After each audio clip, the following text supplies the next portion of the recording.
नमस्कार, आपण पाहत आहात पुणे लाईव्ह न्यूज. पाहुयात दिवसभरातील ठळक घडामोडी. खेड तालुक्याच्या पश्चिम भागात संततधार पाऊस सुरू आहे. खेड तालुक्यातील चासकमान धरण क्षेत्रात पावसाचा जोर वाढल्याने पाण्याचा विसर्ग वाढवण्यात आला आहे. धरणाच्या 5 दरवाजातून 29,793 क्युसेक्स पाण्याचा विसर्ग भीमा नदीत सोडण्यात आला आहे. धरणात 99% म्हणजेच 8.50 TMC पाणीसाठा झाला आहे. खेड तालुक्यात पावसामुळे जनजीवनावरती मोठा परिणाम झाला असून पुन्हा एकदा मोठ्या पावसाची नोंद झाली आहे. सतत सुरू असलेल्या पावसामुळे नद्यांना पूर आला असून काही ठिकाणी संपर्क तुटला असून चासकमान धरणातून पाण्याचा मोठा विसर्ग सुरू करण्यात आला आहे. खेड तालुक्यातील कांढेवाडी स्मशानभूमी व गावची विहीर व रस्ता पूर्णपणे पाण्याखाली गेल्याचं स्थानिकांनी कळवलं आहे. खेड तालुक्यात पुन्हा एकदा वरुणराजाने रौद्ररूप धारण केल्यामुळे भीमा नदीला दुसऱ्यांदा महापूर आला आहे. नदीकाठच्या स्मशानभूमी आणि काही शेतांमध्ये पाणी घुसले आहे. भामा आसखेड धरण 90% भरल्याने दरवाजे उघडण्यात येऊन भामा नदीपात्रात 3000 क्युसेक्सने विसर्ग दुपारी 1 वाजल्यापासून सुरू करण्यात आला आहे. भामा भीमा नदीकाठच्या गावांना सतर्कतेचा इशारा देण्यात आला आहे. खेड तालुक्याच्या पश्चिम भागात गेली 4 दिवसांपासून पावसाने संततधार हजेरी लावल्यानं शेती कामे खंडित झाली आहेत. खेड तालुक्यात गेली 5 दिवसांपासून पावसाने संततधार हजेरी लावल्याने पश्चिम भागातील भात लागवडीवर याचा मोठा परिणाम झाला आहे. नद्या खळखळून वाहत असून ओढे, नाले आणि झोऱ्या ओसंडून वाहत आहेत.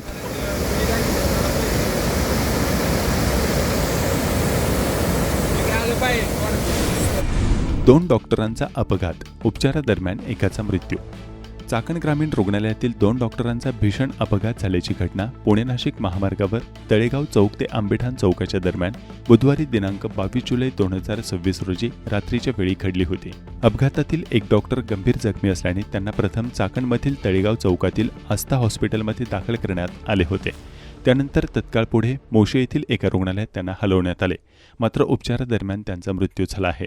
डॉक्टर प्रशांत राजू दासरवार, वय वर्ष 27, सध्या राहणार चाकण, मूळ राहणार मुखेड, जिल्हा नांदेड असे मृत्यू झालेल्या डॉक्टरचे नाव आहे.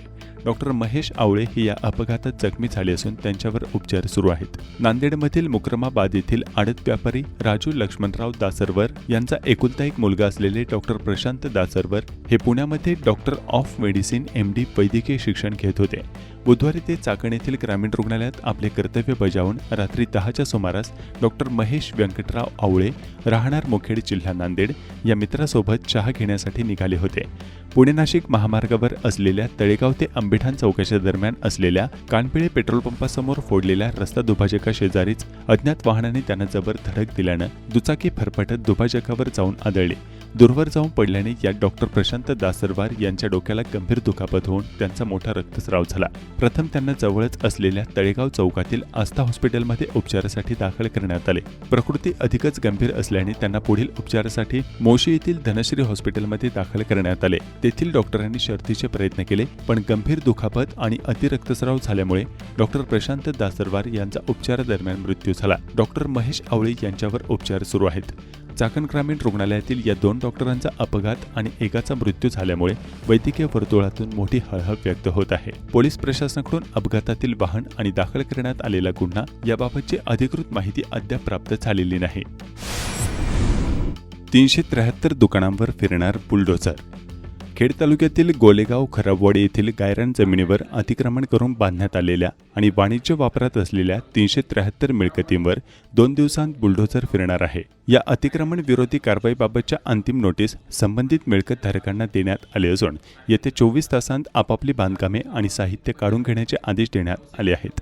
असे साहित्य काढून न घेतल्यास त्या निष्कासित मिळकतीच्या मालकाच्या नावाने खर्चाचा बोजा इतर मिळकतीवर नोंद करण्यात येणार असल्याचे तहसीलदार प्रशांत बेडसे, पंचायत समितीचे गटविकास अधिकारी विशाल शिंदे यांनी सांगितले. सर्वोच्च आणि उच्च न्यायालयाच्या आदेशानुसार ही कारवाई करण्यात येत असल्याचं त्यांनी सांगितलं. तहसील कार्यालयात शुक्रवारी दिनांक 24 रोजी आयोजित पत्रकार परिषदेत बेडसे आणि शिंदे यांनी याबाबतची ही माहिती दिली. सर्वोच्च न्यायालयाने राज्यातील गायरान जमिनीवरील अतिक्रमणे तत्काळ हटवण्याचे आदेश दिले आहेत. त्यातही खेड तालुक्यातील गोलेगाव आणि खराबवाडी येथील गायरान जमिनीवर मिळकतीबाबतचा वाद उच्च न्यायालयात सुरू होता. त्याबाबत आदेश झाला असून या दोन्ही ठिकाणच्या खाजगी व खाजगी संस्थांच्या सर्व प्रकारच्या मिळकतीवर अतिक्रमण विरोधी कारवाई करण्यात येणार आहे. तूर्त वाणिज्य मिळकती जमीनदोस्त करण्यात येणार आहेत. पावसाळा संपल्यावर म्हणजेच सप्टेंबर महिन्यात रहिवाशी असलेल्या मिळकतीवर सुद्धा ही धडक कारवाई करण्यात येणार असल्याचं तहसीलदार प्रशांत बेडसे यांनी सांगितलं आहे. दरम्यान या कारवाईमुळे चाकण परिसरातील दोन्ही गावांमध्ये खळबळ उडाली आहे. चाकणलगतच्या खराबवाडी येथील 2 एकर गायरान जागेत 286 आणि आळंदी परिसरात असलेल्या गोलेगाव येथील 1.5 एकरमध्ये गायरान क्षेत्रातील 87 अशा एकूण 373 मिळकतींवर येत्या 2 दिवसांत बुलडोझर फिरणार असल्याचं प्रशासनाकडून सांगण्यात आलं आहे. खराबवाडी व गोलेगाव या 2 गावांमधील गायरानाचे अतिक्रमण निष्कासन करण्याचा जो माननीय उच्च न्यायालयाचा आदेश आहे त्यानुसार कार्यवाही करण्यात येणार आहे. गोलेगाव खराबवाडी गायरान क्षेत्रातील प्रस्तावित अतिक्रमण कारवाईला स्थगिती द्यावी, आमदार बाबाजी काळे यांची मागणी. खेड तालुक्यातील मौजे, खराबवाडी, गोलेगाव व पिंपळगाव तर्फे खेड परिसर येथील गायरान क्षेत्रावर प्रस्तावित अतिक्रमण हटवण्याच्या कारवाईबाबत प्रशासनाने 24 तासांचा अल्टिमेटम दिल्याची माहिती समोर आली असून या पार्श्वभूमीवर स्थानिक महसूल प्रशासनाने संवेदनशीलता आणि कायदेशीर बाबींचा विचार करून कोणतीही घाईची कारवाई करू नये अशी मागणी खेड आळंदीचे आमदार बाबाजी काळे यांनी केली आहे. तहसीलदार प्रशांत बेडसे आणि गटविकास अधिकारी विशाल शिंदे यांनी गोलेगाव आणि खराबवाडी गायरान क्षेत्रातील तब्बल 373 दुकानदार व मिळकतींवर अतिक्रमण हटवण्याची कारवाई केली जाणार असल्याचं गाजावाजा करीत घोषित केले असले तरी या कारवाईमुळे शेकडो कुटुंबे आणि व्यावसायिकांच्या उदरनिर्वाहावर गंभीर परिणाम होण्याची भीती व्यक्त होत आहे. याबाबत खेडचे आमदार बाबाजी काळे म्हणाले की संबंधित भागातील अनेक नागरिक गेल्या अनेक दशकांपासून या ठिकाणी वास्तव्यास असून त्यांच्या घरांची ग्रामपंचायत दप्तरी नोंद आहे. तसेच नागरिक नियमितपणे ग्रामपंचायतीचे कर व इतर आकारणी भरत आहेत. त्यामुळे अशा परिस्थितीत कोणतीही पर्यायी व्यवस्था किंवा कायदेशीर पडताळणी न करता थेट अतिक्रमण हटवण्याची कारवाई करणे हे अन्यायकारक ठरेल. या संदर्भात दिनांक 25 मार्च 2026 रोजीच्या महसूल विभागाच्या शासन निर्णयात तसेच माननीय न्यायालयाच्या आदेशानुसार 2011 पूर्वीच्या बांधकामाबाबत विहित तरतुदीनुसार विचार करून पुढील कार्यवाही करणे अपेक्षित आहे. त्यामुळे संबंधित सर्व प्रकरणांची सखोल पडताळणी करून शासन निर्णय आणि न्यायालयीन आदेशानुसारच निर्णय घेण्यात यावा. त्यामुळे या प्रकाराची सर्व बाजूंनी तपासणी पूर्ण होईपर्यंत प्रस्तावित अतिक्रमण हटवण्याच्या कारवाईस तत्काळ स्थगिती द्यावी अशी मागणी आमदार बाबाजी काळे यांनी राज्य शासन व संबंधित महसूल प्रशासनाकडे केली आहे. तसेच स्थानिक महसूल प्रशासनाने नागरिकांना 24 तासांचा अल्टिमेटम दिल्याची बाब अत्यंत गंभीर असून अशा संवेदनशील विषयात नागरिकांशी संवाद साधून शासनाच्या धोरणानुसार आणि न्यायालयीन आदेशांचा सन्मान राखत निर्णय घेणे आवश्यक असल्याचंही आमदार बाबाजी काळे यांनी स्पष्ट केले आहे. चाकण येथे बँकेतून 13.80 लाख रुपये चेकने काढून फसवणूक. सायबर गुन्ह्यातून मिळालेली मोठी रक्कम चाकण येथील बँकेतून काढून सरकार आणि नागरिकांची फसवणूक केल्याचा प्रकार उघडकीस आलाय. या प्रकरणी चाकण दक्षिण पोलीस ठाण्यात अज्ञात आरोपींविरुद्ध गुन्हा दाखल करण्यात आलाय. 12 जानेवारी 2026 ते 21 जानेवारी 2026 दरम्यान नाणेकरवाडी चाकण येथील IDFC फर्स्ट बँक शाखेतून अज्ञात आरोपींनी संगनमत करून सायबर फसवणुकीतील 13,80,000 रुपयांची रक्कम चेकद्वारे काढून आर्थिक गैरव्यवहार केलाय. चाकण परिसरात ATMद्वारे 10.60 लाखांचा अपहार. सायबर गुन्ह्यातील रक्कम चाकण परिसरातील विविध ATM मशीनमधून काढून फसवणूक केल्याची दुसरी घटना घडली आहे. या प्रकरणी चाकण दक्षिण पोलीस ठाण्यात अज्ञात आरोपींवर गुन्हा नोंदवलाय. 10 डिसेंबर 2025 ते 1 फेब्रुवारी 2026 दरम्यान चाकण दक्षिण पोलीस ठाण्याच्या हद्दीतील बालाजीनगर, मेदनकरवाडी व नाणेकरवाडी येथील ATM मशीनचा वापर करून अज्ञात आरोपींनी सायबर गुन्ह्यातून आलेली 10,60,000 रुपयांची रक्कम काढून फसवणूक केली. चाकण औद्योगिक परिसरातील चाकणमधील तळेगाव चौक, आंबेठाण चौक, एकतानगर, बालाजीनगर तसेच निगोज, कुरुळी, आळंदी रस्ता या औद्योगिक पट्ट्यांमध्ये दररोज सकाळ संध्याकाळी वाहतूक कोंडीची समस्या निर्माण होत आहे. परिसरातील हजारो कंपन्यांमध्ये लाखो कामगार कार्यरत आहेत.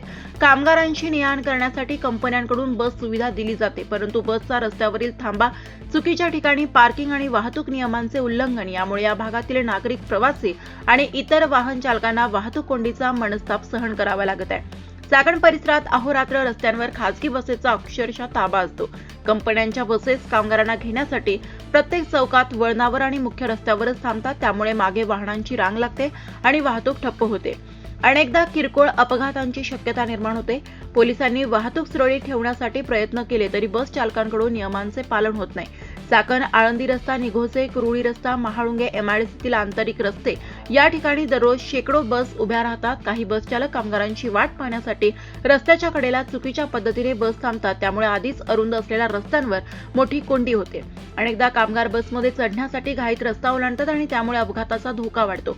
शाळकरी मुलांच्या बस, मालवाहू गाड्या आणि दुचाकी चालक यामुळे निर्माण होणाऱ्या गर्दीतून वाट काढणे अत्यंत अवघड बनले.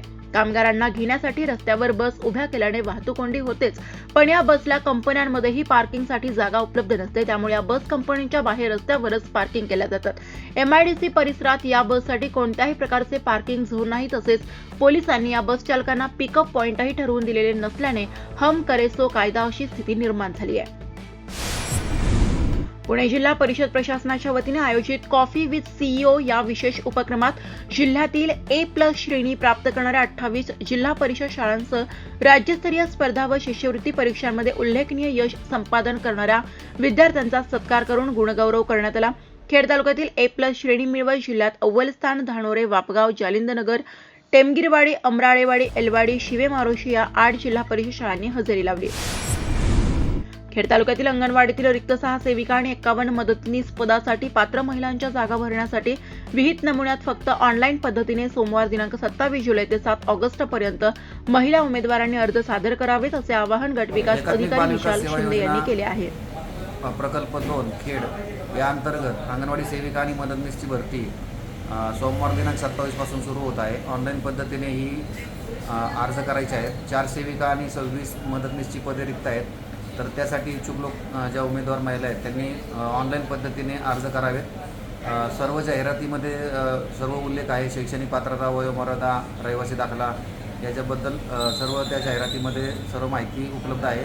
तर त्याप्रमाणे सर्वांनी ऑनलाईन पद्धतीने अर्ज करावेत. आषाढी पंढरपूर पायी पालखी वारी सोहळ्यानिमित्त राजगुरुनगर एसटी बस आगारातून पंढरपूरसाठी जादा बसेस पाठवण्यात आल्यामुळे 22 ते 26 जुलैपर्यंत खेड तालुक्यातील ग्रामीण भागातील अनेक मुक्कामी बसेससह लांब पल्ल्याच्या बस रद्द करण्यात आल्या.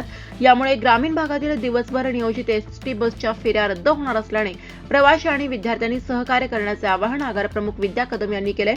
आगाराकडे एकूण 64 बसेसपैकी 34 बसेस पंढरपूरसाठी रवाना झाल्या असून ग्रामीण भागात मात्र लांब रूटवर मुक्कामी बस सोडण्यात आल्या असून प्रवासी आणि विद्यार्थ्यांची गैरसोय होऊ नये त्याप्रमाणे बसेसचे नियोजन करण्यात आले. मैत्रिणी ग्रुपचा अनावळ येथे विद्यार्थ्यांसाठी शैक्षणिक साहित्य व मोफत फळझाडे वाटप उपक्रम उत्साहात संपन्न झाला.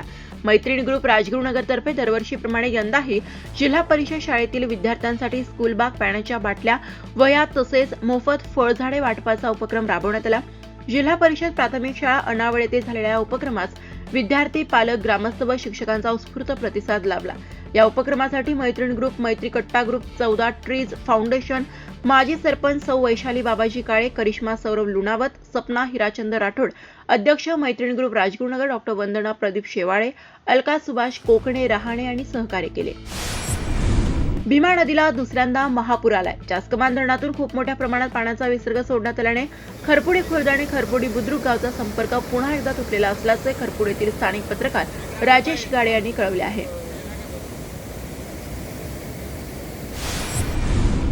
जास्कमान धरण भरले असून स्थानिक सरपंच व प्रतिनिधींनी पाणी पूजन केल्याचे अवधूत रासकर यांनी कळवले आहे.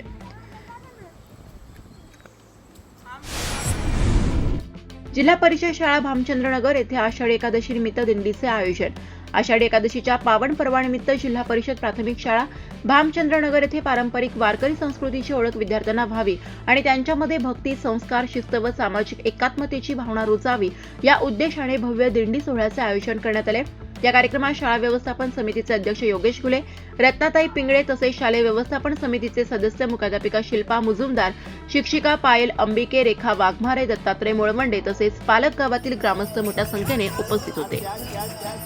खेड तालुक्यातील विविध प्रशालांमध्ये दिंडी सोहळ्याचे आयोजन करण्यात येत आहे. अनावळी शाळेत दिंडी सोहळा उत्साहात साजरा करण्यात आला.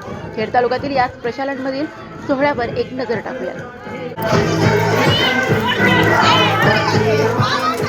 विठू विठू म्हणत चालू पंढरीच्या दारी, आनंदा इथे धावला तो तिथे भावना ही ती.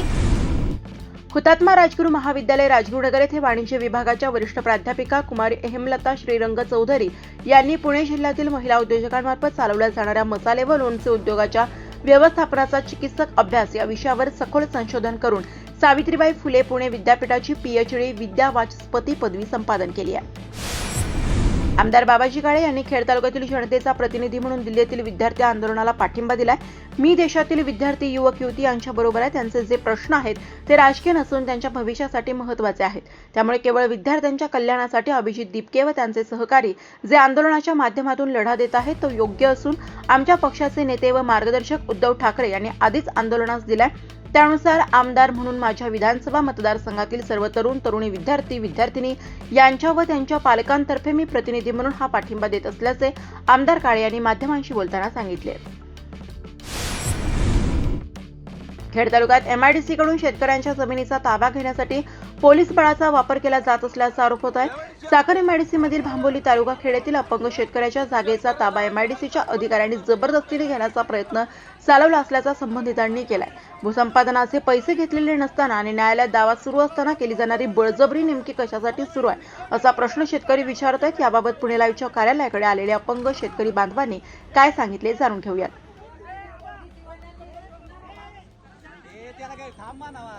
माझं नाव संभाजी सुदाम राऊत, राहणार भांबोली, तालुका खेड, जिल्हा पुणे. काय प्रकार घडले?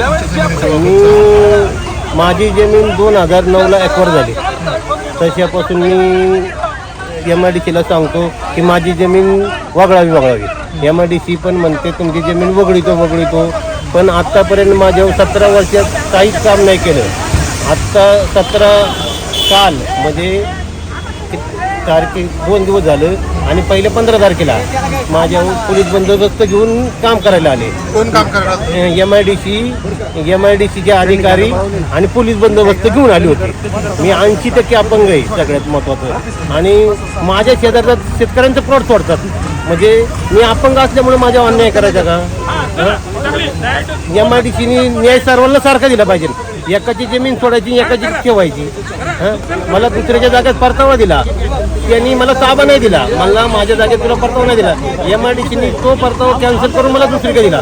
मग माझ्या जागेत जर काही कुणाला परतावा दिला असेल तर तो मला द्यावा, त्यांना दुसरीकडे द्यावा. मी अपंग असल्यामुळे मला ज्याच्या जागेत परतावा दिला तो कॅन्सल करून दुसरीकडे देऊ शकता. मग ज्यांना माझ्या जागेत परतावा दिला तो कॅन्सल करून सुद्धा तुम्ही दुसरीकडे देऊ शकता ना. हां, एवढीच माझ्यावर सगळ्यात महत्त्वाचं. MIDC मला आज 17 वर्ष झालं. दररोज मी अपंग असून सुद्धा इतकं त्यांच्याकडे ये जाऊन करून सुद्धा मला त्यांनी माझी फसवणूक केली. सगळ्यात महत्त्वाचं पोलीस बंदोबस्ताचा वापर करून माझ्या फॅमिलीला मला पोलीस चौकीला घेऊन गेलं.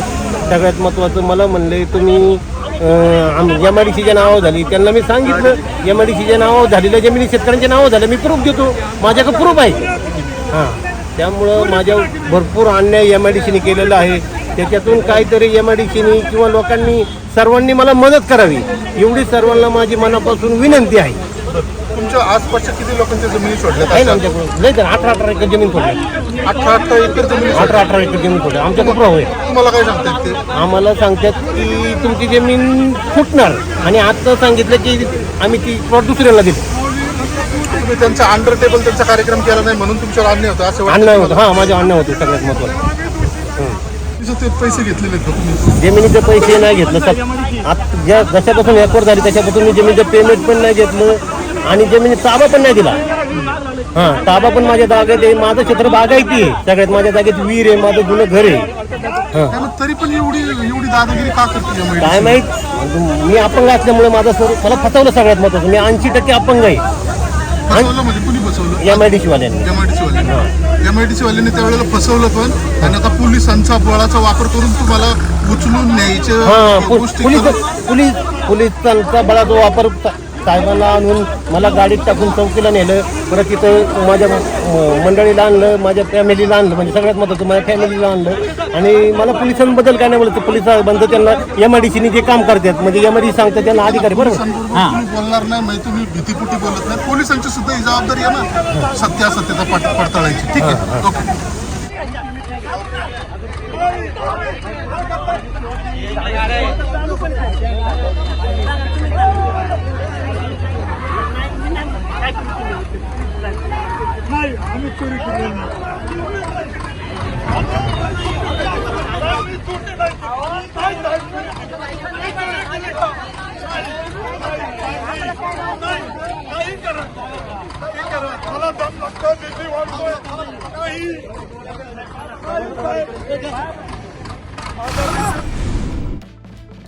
खेड तालुक्यातील रोहकल येथील दुष्काळात केलेला पाझर बुजवण्याचे काम म्हाडामार्फत नेमलेल्या विकासकाकडून करण्यात येत आहे. तलाव बुजवला हे कळू नये म्हणून टाकलेल्या भरावावर वृक्षारोपण केल्याचे आणि म्हाडा स्कीमला काही एक अडचण निर्माण नसताना तलावालगत असलेली हिंदू स्मशानभूमी व उत्तर कार्याचे शेड देखील हलवण्याचा घाट घातला जात आहे. या गायरान जमिनीवर 5000 झाडे व ठाकरवस्ती यावर देखील बुलडोजर फिरवला जाणार असल्याने गावकरी आक्रमक झाले असून त्यांनी याबाबत पुणे लाईव्ह सोबत बोलताना काय सांगितले जाणून घेऊया. एकनाथ बळवंत ठोंबरे राहणार रोकलच. रोकल. बरं, काय हे तळ कधीच आहे, काय याची पार्श्वभूमी आहे? ते जवळजवळ किती 83 सालाचं आहे. 1983 सालाचं तळ आहे. काय चाललंय आता तिथं? आता हे माडाच्या लोकांनी बुजवायचं काम चालवलंय. कशासाठी बुजवतात ते माडाचे लोक? तिथं घरं बांधायची म्हणतात आम्हाला माडाची. का बरं तळ्यापाशी काय आलंय? हा तेच ना, इकडे जागा पडली 55 एकर. ते सोडल्याने आमचा 5000 वाटोळ करायचं चालवलं. आणि ते इथं हे केलं ना, सगळ्या जमिनीत पाणी जाते आमच्या खाली. हा कशासाठी तळ्याला कधी 80 साली झालं म्हणतात? 83 साली. कशासाठी तळ्याला केलेला होता तलाव? हे हिच्यासाठीच पाणी अडवा पाण्याचे त्यावेळेला पाणी टंचाई होती. माझे नाव बाजीराव बबन कासोळे, माजी पोलीस पाटील. 36 वर्ष काम केलं मी या गावात. रोकल गावामध्ये. हा, पोलीस पाटील म्हणून 1982-83ला पाझर तलाव झाला. गावामध्ये पाण्याचं अजिबात साधन नव्हतं. तेव्हा हा पाण्याचा स्वच्छ वाढवा किंवा जनावरांना पाण्यासाठी हा पाझर तलाव बांधला. रोजगार नव्हता गावातल्या लोकांना. तेव्हा शासनाने हे काम चालू केलं. इथं झाडी लावली या वनीकरणात. 55 एकर क्षेत्र आहे काय. आणि गाव म्हणतो बा तुम्हाला माडाचा घरं बांधायची ना, इथला एक पाझर तलावापासून 10-15 एकर गावाला सोडा, बाकीचं 40 एकर तुम्हाला घ्या अख्खं, असं आमच्या गावाचं म्हणणं आहे संपूर्ण काय. ते काय सोडायला तयार नाहीत. आणि बार सगळी पत्रव्यवहार चालू आहे, पाठपुरावा चालू आहे काय. दहशत माजवितात, दादागिरी करतात, कोण बाहेरची गावं मदत करतात. आमचं गाव अजिबात याला मदत करीत नाही. या काम चालू आहे ना याला. आमचं गावचं असं म्हणणं आहे की कमीत कमी हे झालंच नाही प्रकल्प, आणि झाला तर आम्हाला 15 एकर जागा ह्या पश्चिम बाजूची सोडावा असं गावचं म्हणणं आहे. आता काय केलं त्यांनी तुमच्या तळ्यामध्ये? या काय इथं सपाट केलंय, पाणी सपाट केलंय, सपाट केलं म्हणजे त्याच्यात भराव टाकलाय तळ्यात. इथं झाडांचं काम चालू आहे. बरं, आणि आम्हाला कल्पना नसताना हे काम चालू केलंय. गावात बैठक आम्हाला माहित नाही. आम्ही 2 वर्ष पाठपुरावा करतोय. कलेक्टर, म्हाडाचे अध्यक्ष, आयुक्त सगळे पाठपुरावा करते गावासाठी जागा सोडा म्हणून. अधिकारी लोक आहे ना उडवाउडीची उत्तरं देतात. हे सगळे आता हे लोकनियुक्त सरपंच आणि स्वतःच्या गाड्या घेऊन 10-20 लोक जातोय. हे आदिवासी लोक आमच्या बरोबर असतात, बरोबर का. बरं, आता मला एक सांगा, त्याच्यात भराव केलाय त्या तळ्यामध्ये, त्याचा परिणाम काय होतोय नेमका? इकडे शेती 100 एकर शेती फुटू फार काय राहणारच नाही. अच्छा. आणि शिवाय हा पाणी आहे ना, आता बिरजवडीचं सांडपाणी इथं उन्हाळ्यात चालू असतं. त्याच्यामुळे आरोग्याला धोका सुद्धा निर्माण होणार आहे काय. तुम्ही याचं आहे ना बंदोबस्त करा पाहिजे व्यवस्थित बा खाली. हा, माझी शिंदे, राहायला रोकल. आम्ही आदिवासी इथं खोल्यात राहतो. घरं बांधली पहिली इंदिराबाईच्या काळात आम्हाला जागा दिली, आणि आता म्हणतात की तुम्हाला उठवायचं. आता ते उठवून आम्हाला परत कुठं नेणार? आमचं गाव रोकल गाव आमचंच आहे पूर्वी वाचून 10 पिढ्याचं. त्याच्यापासून आम्ही इथं या पाझर तलावात आम्ही काम केलं. आम्ही स्वतः काम केली 82-83 साली ज्यावेळेला पाझर तलाव. हा, त्यावेळेस आम्ही चित्राबा करताना पाणी साठावा. आम्हाला पाण्याची सोयीच नव्हती. तलाव नव्हता ना, तर लई खाली लांब नाही दिलं न्यायची. तिथं पाण्याला न्यायचे. त्यानं धुण्याला काही साधन नव्हतं. तेव्हा मग ते आम्ही तलाव आणि काय असायचा. आता तुमची शासनाला काय मागणी? आमची मागणी आहे की आम्हाला ही पट्टाचा पट्टा एवढा आमचे क्षेत्र पाहिजे. आम्हाला गावासाठी वस्तीसाठी आम्हाला जागा पाहिजे. ठोंबरे, राहणार रोकल. मी या तलावावरती स्वतः काम केलेलं आहे. कधी? 82ला स्वतः काम करीत होतो इथं आम्ही. आणि आता हा तलाव बुजवायला निघाले ते माढावाले.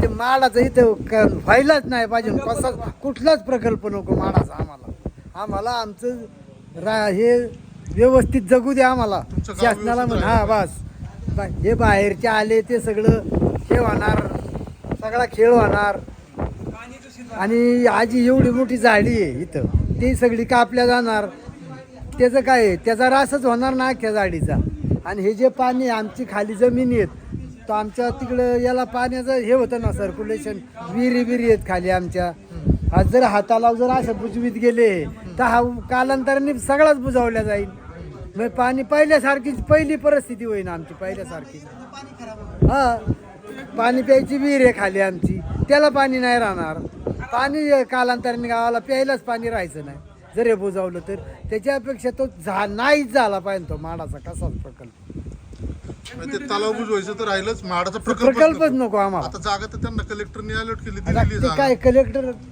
दिली आहे पण मग आमची तरी कुठंतरी घ्यायला पाहिजे ना फिर्याद काहीतरी आमची यांनी कलेक्टरनी वगैरे राहिली पाहिजे जात्या जागी तुमची वस्ती तर राहिली ते राहू दे इथं तुमचं तळच बुजवायला लागलेत आता तळ बुजवायला आले मग आम्ही कुठं आमची जनावर कुठं न्यायची पाण्यावर ना नजून आमच्या बाया इथं धुवायला येतात कपडे हा मग ते तळ नाही बुजवलं पाहिजे नाही असं म्हणणं आहे बुजावलं पाहिजे तळ असा पट्टा गावाला आम्हाला ठेवला पाहिजे आमचा जागा आहे तो आम्हाला पाहिजे तुमचं. जागा पाहिजे आणि तलावाचं काय तलाव झाला पाहिजे का? तलाव पाहिजे ना तलाव पाण्याशिवाय काय माणूस पाण्याचा धर्म करीत आणि गाडा निघाल्यात का काय मी अशोक गायकवाड रोकल गावचा रहिवासी आहे. आज या माडांनी जे चालवलं आहे हे पाझर तलाव बुजवणं आणि इथून स्मशानभूमी हलवणं हे आमच्यावरती अन्याय आहे.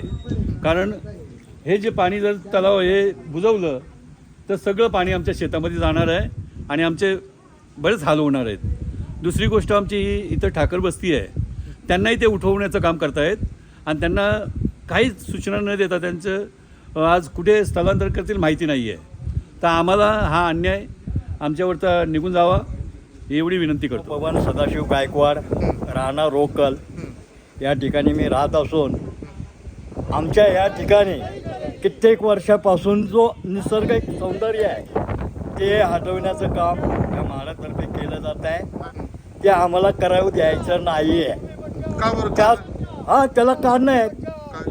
प्रथम इथे झाडी होती त्या झाडीमुळे आम्हाला स्वच्छ हवा वगैरे ते पर्यावरण पाहिजे ते मिळत होतं. परंतु ते जर नष्ट केलं तर अनेक फरक पडणार आहे. पावसाचं प्रमाण कमी होणार आहे. त्याचप्रमाणे हे जो काही हा पाण्याचा लोंढा जो वाहतो आहे तो फिरवण्याचं काम चालू आहे. हा जर ब्रिज बुजवला आणि पाणी तिकडनं गेलं तर आमची कित्येक एकर शेती त्या पाण्याखाली जाणार आहे. पाझर तलाव गव्हर्नमेंटने दिलेला आहे आणि तेच गव्हर्नमेंट पुन्हा तो पाझर तलाव बंद करत आहेत. असं होऊ शकतं का? हा नैसर्गिक ओढा आहे.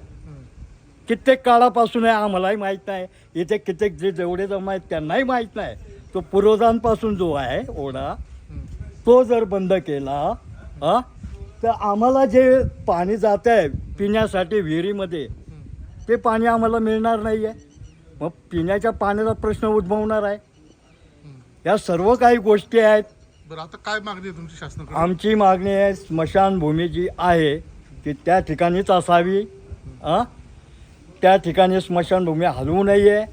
आमचे अंत्ययात्रेच्या वेळेला अंत्यविधी जो असतो आमच्या खूप महिला मंडळी हे सर्व येतात. एवढ्या लांब जाणार आहेत का तिकडे? हे जवळ आहे गावापासून सर्वांना जवळ आहे. पाझर तलाव तर बंद होता कामा नाही आहे.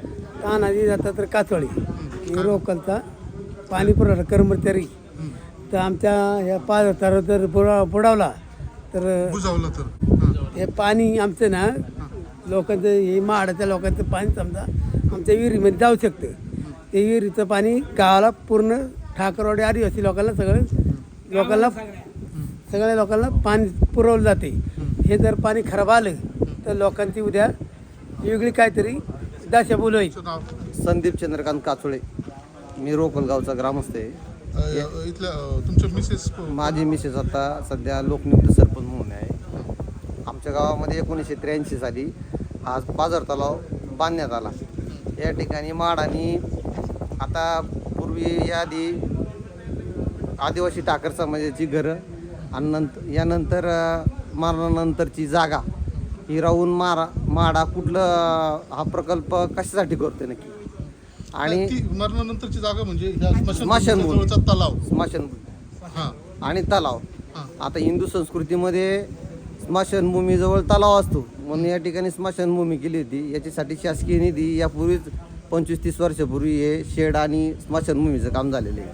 आता ही जर स्मशानभूमी तिकडे हलवली तर इथं तिकडं पाण्याचा स्रोत नाही आहे, तर मग गावकऱ्यांनी करायचं काय?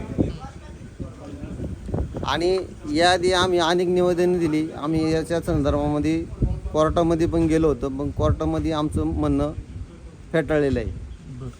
निवेदन कुणाला दिली? त्या तलावाच्या संदर्भात कुणाला दिली? आता प्रांतांना आम्ही भेटलोय बरं. आणि त्यांना निवेदन दिलेलं आहे. ते म्हणले आम्ही जिल्हाधिकारी साहेबांना तुमचं जे म्हणणे आहे ते आम्ही कळवतो. हा तलाव बुजवला जाऊ नये अशी तुमची प्रामुख्याने मागणी?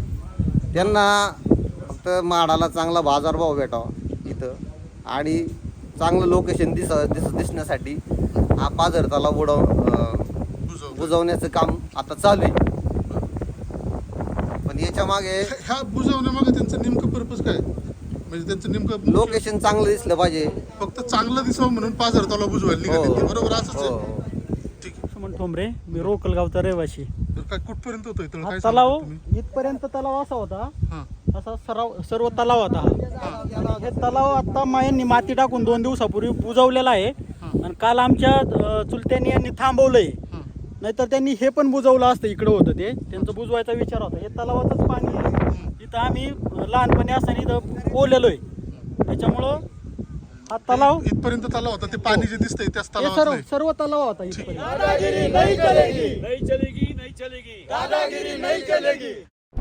नमस्कार, आपण पाहत आहात पुणे लाईव्ह न्यूज.